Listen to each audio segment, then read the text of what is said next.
Hello, Lawrence fourth graders. My name is Margo. I work at the Lawrence Public Library, and today I'm here to talk to you a little bit more about the summer reading program. I'm also here to give you some book recommendations that I think you're really going to like, and that I think will make really good summer reads. So aside from all the cool online events we're going to have at the library this summer, one of my favorite parts of summer reading, of course, is the reading part. We have a ton of really cool books available that I think you'll really love. We always have a ton of cool books available that I think you'll really love, but reading over the summer is different. Anyway, I've brought some books to share with you that I think you're really going to enjoy. This year our theme is tales and tales. So tales is in fairy tales, folk tales, folklore, that kind of thing, or tales like you'd see on an animal. So I have some books about animals, I've got some books about folk tales, and I think you will like them both. I'm also going to talk a little bit about how to pick a book that you will really like and some tips and tricks on how to do that. So without further ado, let's jump right in. The first book I'd like to share with you today is one that really grabbed my eye. I think the cover is just really cool. This is Peter Lee's Notes from the Field by Angela Ahn.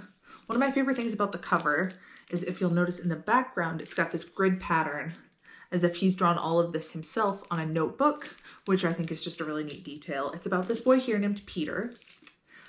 It's about his love of dinosaurs. It's about his relationship with his little sister. It's about how his grandmother is sick, but no one really wants to talk about it. And it's also about how he wants more than anything to go on a real life dino dig, but how that doesn't quite work out in his favor. If you see a book that has a cool cover like this, definitely pick it up. Not all books with cool covers are going to be great, or not all books with bad covers are bad books, but that's one of my favorite ways to pick out a book, is if it has a really expressive cover. Another way you can figure out if you would like a book or not is to read this right here. So this front flap right here is a great way to figure out if a book is for you or not. Sometimes they'll have quotes on the back from authors that you might have known, or that you might know. So if an author that you really likes a book, I always find that a really great indicator that I will love it. So I'm going to read the first few paragraphs of Peter Lee's Notes from the Field.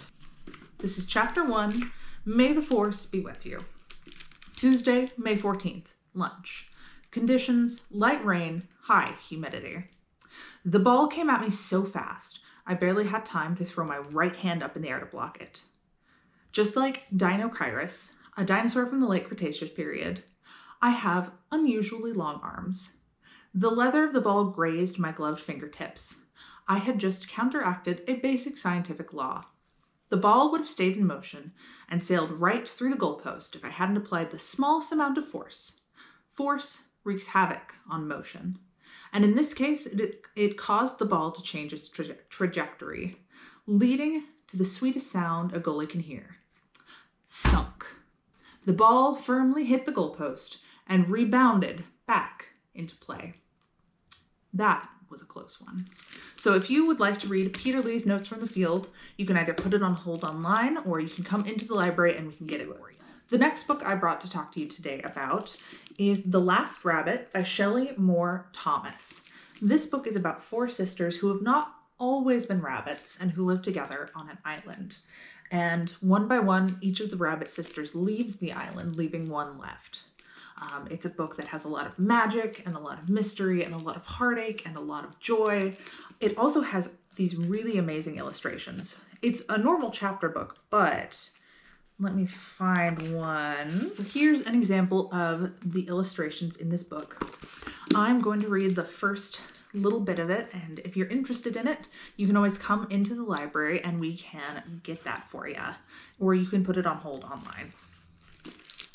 I wasn't always a rabbit. That much I can tell you. 2 years ago on this island, there were no rabbits at all. Just 4 girls, sisters, and a grumpy old man. And then a few things happened. If you're guessing that magic was involved, you're correct. Being a rabbit was not a bad thing, actually, especially if a person liked carrots, lettuce, and fresh peas, perhaps the most perfect food on earth. Not the kind that come in a tin and look like droppings. Maybe being a rabbit was even better than being a girl. I'd learned to be a good rabbit after all. I don't know if I was a very good girl. So if you're interested in The Last Rabbit, please come and grab it from the library. But on graphic novels, covers can be a great indicator to see if you will really enjoy the art style. I picked this book up because I initially really liked the cover because I liked the art style, and I ended up liking the book itself. This is called The Secrets of Camp Whatever by Chris Grine. I'm not going to read any of this to you just because of how tricky that would be given the format I have. But this book is about a girl named Willow who goes to a summer camp that is just incredibly strange. There's a bunch of mystery, there's stolen snacks, things that go bump in the night, all sorts of things happening. So this is about Willow at Camp Whatever and all the wild and wacky goings on. If you like shows like Gravity Falls or Hilda, I think you're going to really like this book. I will just show you some of the illustrations to see if that might be something you're interested in. But if you like things, especially things that are a little bit creepy and a little bit silly and a little bit mysterious, I think you will really like Secrets of Camp Whatever.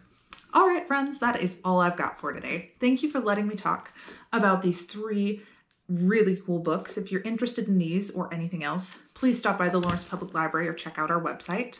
If you still need a library card, if you go to our accounts desk with a grown-up, they should be able to get you all signed up.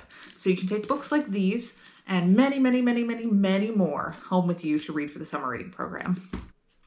I will hopefully catch y'all this summer. Bye, everybody.